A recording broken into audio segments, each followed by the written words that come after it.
Who wins the US-China tariff war? Imagine scrolling through your feed and seeing the Chinese Foreign Ministry hurl a decades-old Mao Zedong battle cry at Washington. We did not yield at the Yalu, and we will not yield now. That single post sets the tone for a standoff where neither giant intends to blink, and every tariff, every jab, feels like the drumbeat of economic war. The United States now brandishes a 145% wall of duties on Chinese imports, the accumulation of successive hikes. President Trump declares that China has ripped us off beyond anybody and vows to reset the table, whatever the pain.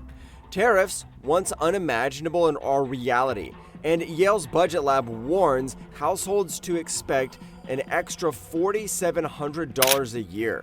Consumers already foresee 6.7% inflation, the worst since 1981. Across the Pacific, Beijing answers with an equal 125% strike on U.S. goods, dismissing Washington's tactics as a joke and vowing to fight to the end. Chinese leaders refuse to be seen as bullied, yet they insist negotiations must start only after agreements exist on paper. No Zelensky-style surprises in the Oval Office, no hurried phone call that leaves Xi Jinping exposed. Both economies are already feeling the shrapnel. U.S. retailers talk of tariff surcharges that appear overnight. Farmers watch soybeans pile up without Chinese buyers, and an iPhone 16 Pro Max could jump $800 if assembly lines in Shenzhen stay gnarled. China's export factories face shrinking orders, but the Communist Party believes it can withstand the pain and pivot towards domestic demand. Beijing has rehearsed this scenario and has been stockpiling commodities for years. Rare earths, in fact, are China's ace, controlling roughly 90% of global production and supplying about 70% of U.S. needs. Beijing has already tied exports of dysprosium, terbium, and 5 other elements vital to jets, batteries, and MRI scanners. American defense contractors appear on China's blacklist, and U.S. strategies admits there is no good alternative until a new separation plants in Texas or California come online. The leverage is immediate and undeniable. Yet, the United States is hardly defenseless. It remains the world's second largest manufacturer, outproducing Japan and Germany combined, and it commands the deepest bond and stock markets on Earth. Trump's advisors frame the turmoil as a transition cost, a reset that will lure supply chains home and revive industry. They note that even when China dumps U.S. treasuries, the dollar bill anchors most global trade, and American capital markets remain the planet's default safe harbor. Perceptions matter. European leaders brand the crossfire a blow to the global economy, yet some quietly court Beijing. Japan, South Korea, and Southeast Asian nations weigh hedging over loyalty. At home, critics warn the White House risks looking like a bully without a clear endgame.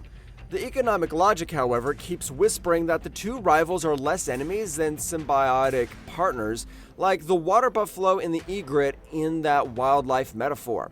The U.S. is a vast high-income market. China is the unrivaled low-cost producer. Sever the link too abruptly and both suffer. American consumers pay more, Chinese factories lose their biggest customer, and uncertainty ripples through boardrooms from Frankfurt to Sao Paulo. Yet nationalism has its own momentum.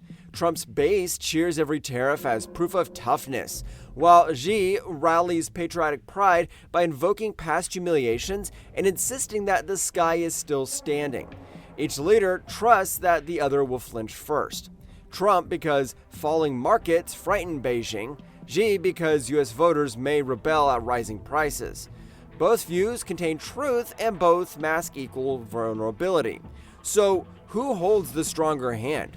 The United States wields unmatched financial depth and technological clout, but it is politically exposed. Ballots arrive faster than factories, and every price spike is a potential campaign ad. China controls the rare earth choke point, enjoys a disciplined one-party system, and relies less on U.S. buyers than before. Yet its export engine still feeds on American demand, and capital flight shadows its slowing real estate market. In chess terms, each side threatens the other queen, yet risks stalemate by mutual destruction. Beijing can bleed U.S. industries by rationing critical minerals, but that speeds Washington's drive to mine at home and diversify supply. Washington can choke Chinese exports with tariffs, but that nudges Beijing towards Europe, Southeast Asia, and its own consumers. Every strike breeds a counterstrike. Every triumph seeds tomorrow's setback.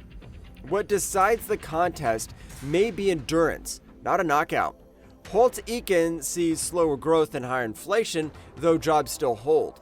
Beijing speaks of sovereignty yet hints at a deal. Markets ricochet, plunging 10%, rebounding 11%.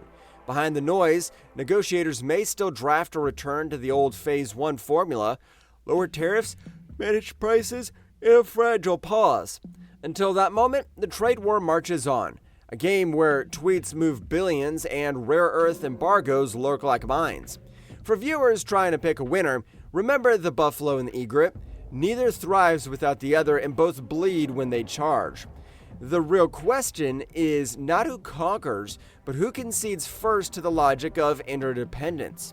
So stay tuned, because the next headline, the next tariff, or the next unexpected phone call could tilt the balance. In this clash of titans, victory may belong less to the nation that shouts loudest than the one that figures out how to turn down the volume before the echoes break the global stage. For everyone watching closely across the globe, if you found this analysis insightful, please consider subscribing to the channel. Stay informed with our latest content by turning on notifications and sharing the video with others interested in global affairs.